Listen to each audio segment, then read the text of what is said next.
स्वागत है आप सभी का मिशन शिक्षण संवाद पढ़ाई से प्रतियोगिता तक जूनियर स्तर विज्ञान की क्लास में। तो बच्चों, आज की क्लास में हम डाल्टन के परमाणु सिद्धांत और इसी के साथ साथ हम परमाणु के 3 मूलभूत कणों के विषय में जानेंगे। तो आइए चलते हैं हम अपनी क्लास की तरफ। बच्चों, जैसा कि आप सभी जानते हैं कि हम अपने आसपास जो भी पदार्थ देखते हैं वो सभी पदार्थ छोटे छोटे कणों से मिलकर बने होते हैं। इसी विषय में महर्षि कणाद के विषय में बताएं तो महर्षि कणाद जी ने बताया कि किसी भी पदार्थ को तब तक विभाजित किया जाए जब तक कि वो विभाजित होना बंद ना हो जाए, तब जो कण प्राप्त होगा उस कण को उन्होंने परम अणु कहा, अर्थात परमाणु कहा। महर्षि कणाद द्वारा प्रस्तावित सिद्धांत केवल विचारों पर आधारित थे, प्रयोगों पर आधारित नहीं थे। उसके बाद बच्चों, ब्रिटिश के एक वैज्ञानिक थे जिनका नाम था जॉन डाल्टन, जिन्होंने 1808 ईस्वी में द्रव्य की संरचना संबंधी और परमाणु संबंधी एक विचार अपनी परिकल्पना में प्रस्तुत किया, जिसे हम डाल्टन के परमाणुवाद के नाम से जानते हैं। जॉन डाल्टन जी का जन्म 6 सितंबर 1766 को ईगर्सफील्ड, कम्बरलैंड, इंग्लैंड में हुआ था। साथ ही इन्होंने बच्चों कलर ब्लाइंडनेस जैसी बीमारी की भी खोज की थी। अब जॉन डाल्टन ने जो अपना सिद्धांत दिया, उन सिद्धांत की क्या क्या मुख्य बातें रही, आइए इसके विषय में जानते हैं। जॉन डाल्टन जी ने बताया कि प्रत्येक पदार्थ अनेक सूक्ष्म कणों से मिलकर बना होता है, जिसे कि हम क्या कहते हैं, परमाणु कहते हैं। परमाणु को ना तो नष्ट किया जा सकता है और ना ही निर्मित किया जा सकता है। परमाणु को ना तो नष्ट किया जा सकता है और ना ही निर्मित किया जा सकता है। परमाणु अविभाज्य होता है। एक तत्व के परमाणु आकार, द्रव्यमान कहें चाहे भार कहें, भौतिक गुण, रासायनिक गुण में कैसे होते हैं, समान होते हैं, किंतु दूसरे तत्व के परमाणु से भिन्न होते हैं। उसके बाद एक और मुख्य बात उन्होंने कही कि एक से अधिक तत्वों के परमाणुओं के निश्चित अनुपात में संयोजन से यौगिक बनते हैं। अब इन्होंने अपने सिद्धांत में इतनी बातें मुख्य रूप से बता दी, लेकिन बाद में जो वैज्ञानिक आए उन्होंने उनके द्वारा कही गई बातों का खंडन किया, और वो किस आधार पर किया, चलिए आइए जानते हैं। जॉन डाल्टन ने बताया था कि परमाणु कैसा होता है, अविभाज्य होता है, अर्थात परमाणु को विभाजित नहीं कर सकते।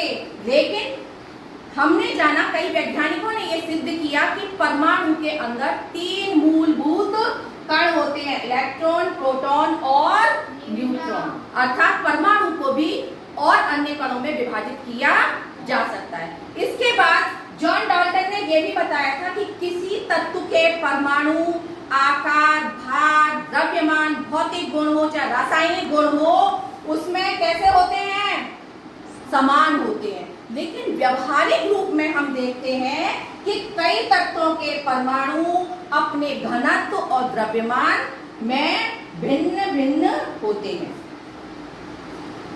अलग अलग द्रव्यमान वाले परमाणुओं को समस्थानिक के रूप में जाना जाता है। इसके विषय में हम आगे भी पढ़ेंगे। यहाँ बस इतना समझ लीजिए कि जिन जिन परमाणुओं का द्रव्यमान अलग अलग होगा, उन परमाणुओं को हम क्या कहेंगे, समस्थानिक, मीन आइसोटोप कहेंगे।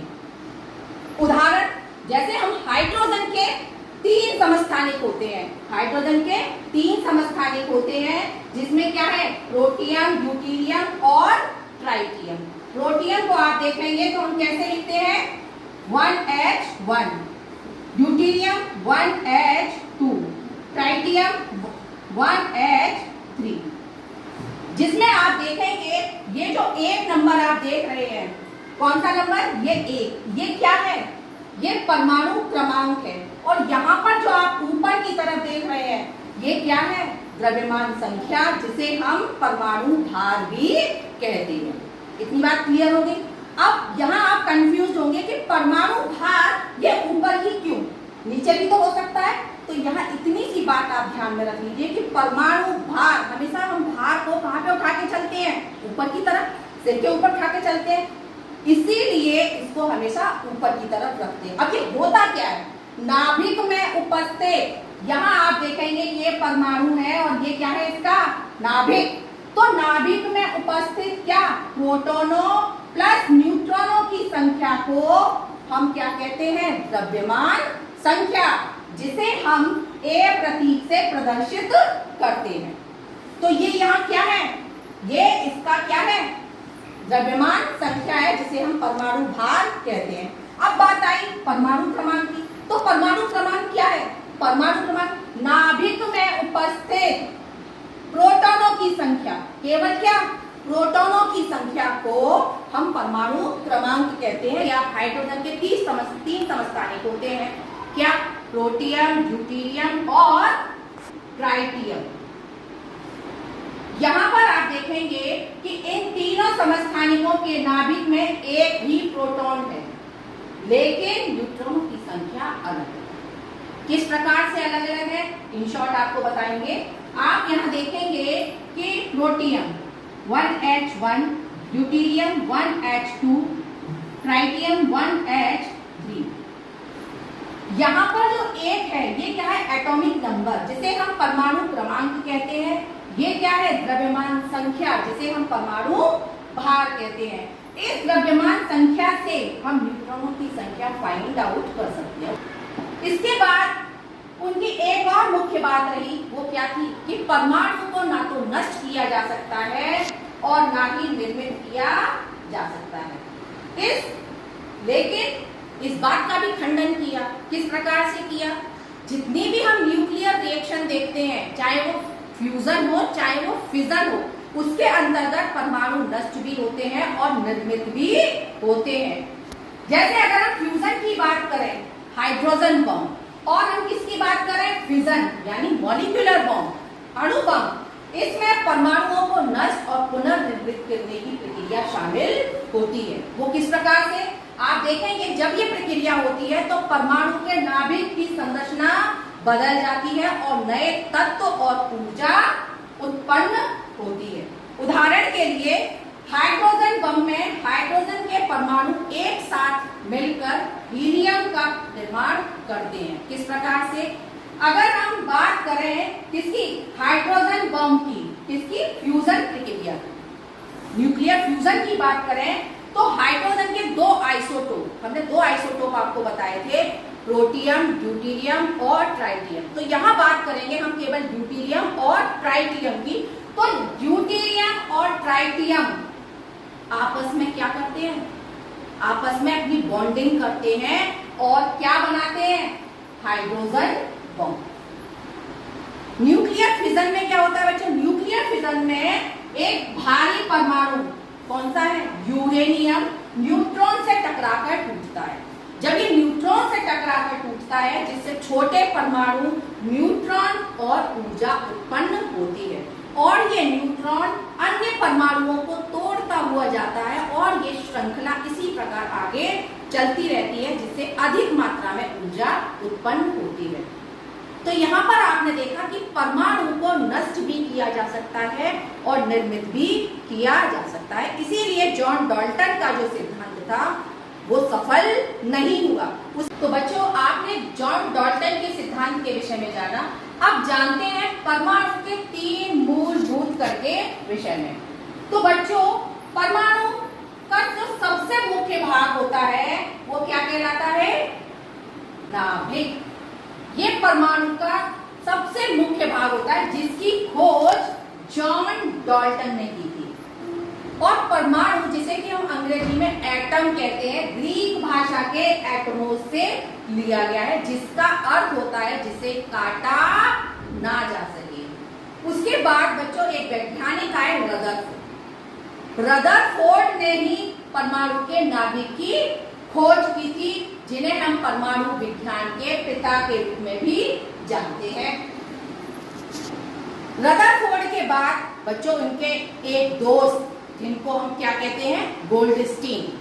गोल्डस्टीन को जब इस बारे में पता चला कि रदरफोर्ड ने नाभिक की खोज की है, उसके बाद गोल्डस्टीन रदरफोर्ड के पास पहुंचते हैं और बोलते हैं कि रदरफोर्ड, तुमने किया क्या खोज की है? गोल्डस्टीन ने जब रदरफोर्ड से पूछा कि रदरफोर्ड तुमने क्या खोज की है, रदरफोर्ड ने बोला कि हम नाभिक खोजे। गोल्डस्टीन ने आओ देखा ना ताव और सीधे पहुंच गए किसके पास? नाभिक के पास। और फिर नाभिक का उन्होंने भी ऑपरेशन कर डाला। नाभिक को इधर से खुरच, उधर से खुरच, चारों तरफ से खुरच खुरच के जब उन्होंने पूरा ऑपरेशन कर दिया तब उन्हें एक अजीबोगरीब चीज प्राप्त हुई। और फिर वो बोलते हैं रदरफोर्ड, ये देखो तुम्हारे नाभिक में से हमको क्या मिला है? बोले दिखाओ तो जरा।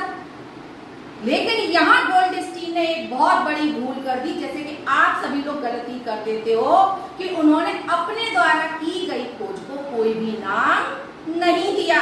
यहाँ पर रदरफोर्ड ने अपनी बुद्धिमानी दिखाई और तुरंत ही जो कि गोल्डस्टीन के द्वारा की गई खोज थी उसको नाम दे दिया। वो नाम क्या दे दिया बच्चों? प्रोटॉन। अब जब प्रोटॉन की खोज हो गई, भाई और वैज्ञानिकों को पता चला कि हमारे दो दोस्त वैज्ञानिक बन गए हैं। उसके बाद एक और वैज्ञानिक आए जिनका क्या नाम था? James Chadwick. जेम्स चैडविक जब गोल्डस्टीन के पास आए, उन्होंने पूछा कि गोल्डस्टीन भाई तुम तो बड़े ही वैज्ञानिक बन गए हो, तुम्हारा तो चारों तरफ बड़ा हल्ला गुल्ला हो रहा है, हमें भी तो बताओ कि भाई तुमने क्या खोजा है? रदरफोर्ड बोले हमने प्रोटॉन की खोज की है। फिर क्या था? जेम्स चैडविक भी नाभिक के पास पहुंचे। किसके पास पहुंचे? नाभिक के पास पहुंचे और उन्होंने भी नाभिक का क्या कर डाला? ऑपरेशन।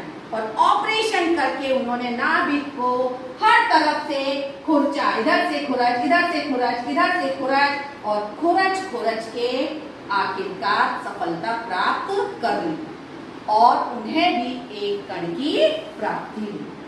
जब उन्हें वो कण मिला तो बड़े ही खुशी से झूमने लगे, नाचने लगे और बोलते हैं गोल्डस्टीन ये देख के बताओ ये क्या तुम्हारे प्रोटॉन की तरह है? बोले नहीं, ये तो बिल्कुल ही अलग है। बोले ये तुमको कहाँ मिला? चैडविक जी बोलते हैं कि ये हमको तुम्हारे नाभिक में से मिला, जो कि बिल्कुल सुस्त अवस्था में बैठा हुआ था। देख के बताओ ये क्या है? बोले ये हमारे प्रोटॉन की तरह बिल्कुल भी नहीं है। यहाँ चैडविक ने बिल्कुल गलती नहीं की जो कि गोल्डस्टीन ने गलती की थी और तुरंत ही अपने द्वारा की गई खोज को नाम दे दिया। वो क्या नाम दे दिया? न्यूट्रॉन। अब बच्चों प्रोटॉन की खोज हो चुकी, न्यूट्रॉन की खोज हो चुकी और सब तरफ पता चल गया कि भाई हमारे परमाणु के दो कण प्रोटॉन और न्यूट्रॉन की खोज की जा चुकी है और भाई वैज्ञानिक बन चुके हैं। उसके बाद उनके एक और अजीज दोस्त रहे, जब उनको इसके बारे में पता चला तो वो भी उनके पास आए। नाम जानना चाहेंगे? जी हाँ, आप सही पहुंच रहे हैं। उनका नाम था सर जे थॉमसन। जब उनको ये पता चला कि भाई गोल्डस्टीन और जेम्स चैडविक खुशी के मारे नाच गा रहे हैं, भाई चारों तरफ उनका हल्ला है कि वो वैज्ञानिक बन गए हैं, वो भी छठ से उनके पास पहुंचे और पूछते हैं कि भाई तुमने क्या खोज की है? उन्होंने सीधे कहा कि भाई हम प्रोटॉन खोज लिए हैं और न्यूट्रॉन खोज लिए हैं। कहाँ खोजे हो? भाई नाभिक में खोजे हैं। फिर क्या था? जे थॉमसन भी नाभिक के पास पहुंचे। किसके पास पहुंचे?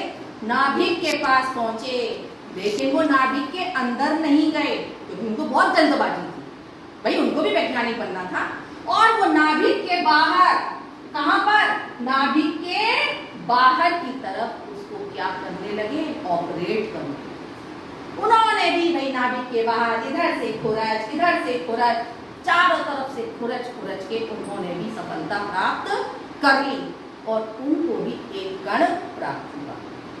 और वो कण क्या था बच्चों? जब उन्होंने गोल्डस्टीन, जेम्स चैडविक और रदरफोर्ड से जब पूछा क्या ये कण आपके द्वारा खोजे गए कण के समान है? जवाब क्या था? नहीं, क्योंकि वो कण क्या था? इलेक्ट्रॉन। और यहाँ जे थॉमसन ने अपने द्वारा की गई खोज के कण को नाम दे दिया इलेक्ट्रॉन। तो बच्चों इस प्रकार परमाणु के 3 मूलभूत कण इलेक्ट्रॉन, प्रोटॉन और न्यूट्रॉन की खोज हमारे 3 वैज्ञानिक Rutherford, Goldstein, sir James Chadwick और सर जे थॉमसन के द्वारा की गई।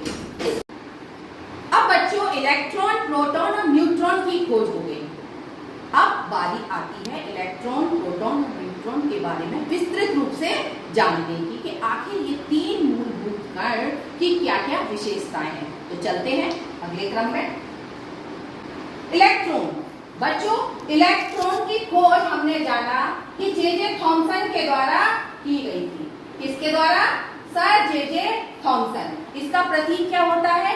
ई, जिसे कि हम स्मॉल लेटर में लिखते हैं। इसका आवेश कितना होता है? यहाँ पर ये बच्चों ध्यान देने वाली बात है कि इलेक्ट्रॉन का जो आवेश होता है वो ऋणावेशित कण है, तो इसलिए उसका आवेश कितना होगा? ऋणात्मक होगा, इसलिए इसका आवेश होता है -1। आवेश का मान कितना होता है? 1.6 इंटू 10 टू दी पावर -19।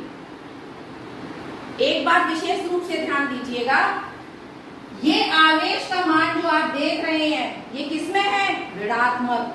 यानी जो आवेश का मान है 1.6 इंटू 10 टू दी पावर -19, इसका मान किसमें है? ऋणात्मक, क्योंकि इलेक्ट्रॉन कैसा है? ऋणावेशित कण है। अब बारी आती है द्रव्यमान की कि भाई इलेक्ट्रॉन का द्रव्यमान क्या है। तो इलेक्ट्रॉन का द्रव्यमान है 9.1 into 10 to the power -31 kilogram. अगले क्रम में चलते हैं, तो बात करते हैं प्रोटॉन के विषय में। तो प्रोटॉन की खोज हमने जाना किसने की थी? गोल्डस्टीन ने। लेकिन नाम किसने दिया था? रदरफोर्ड ने। इसका प्रतीक P, जिसे हम स्मॉल लेटर में लिखेंगे।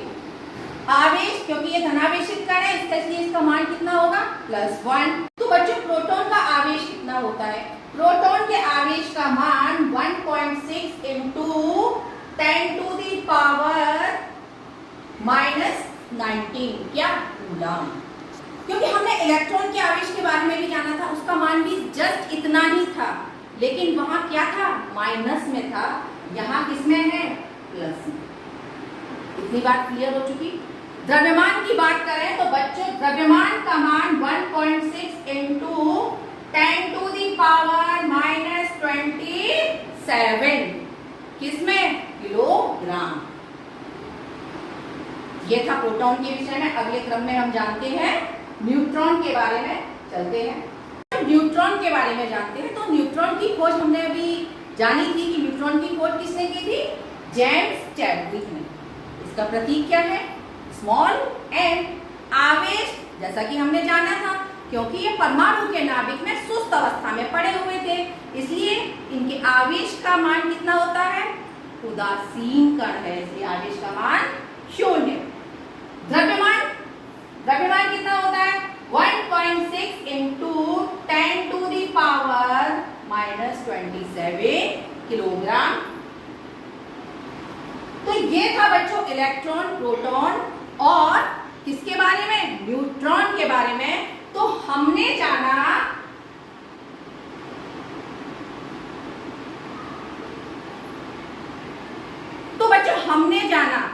क्या जाना? परमाणु, नन्हे परमाणु के रहस्य को। 3 कण रहते इसके अंदर, प्रोटॉन पॉजिटिव, न्यूट्रॉन चुपचाप बहे, इलेक्ट्रॉन नकारात्मक घूमता आसपास, और ये तीनों कण मिलकर बनाते सृष्टि का सार।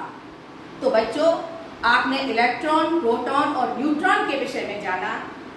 अगली क्लास में हम जो हमारे और वैज्ञानिक रह गए, जैसे सर जे थॉमसन, रदरफोर्ड और नील्स बोर, इसके विषय में जानेंगे। तब तक के लिए आप सभी बच्चों का बहुत बहुत धन्यवाद। मैं कविता सिंह, सहायक अध्यापक, उच्च प्राथमिक विद्यालय भोपालपुर, रिधौली कला, जनपद एटा से मिशन शिक्षण संवाद टीम की तरफ से आप सभी बच्चों का हार्दिक धन्यवाद व्यक्त करती हूँ। धन्यवाद।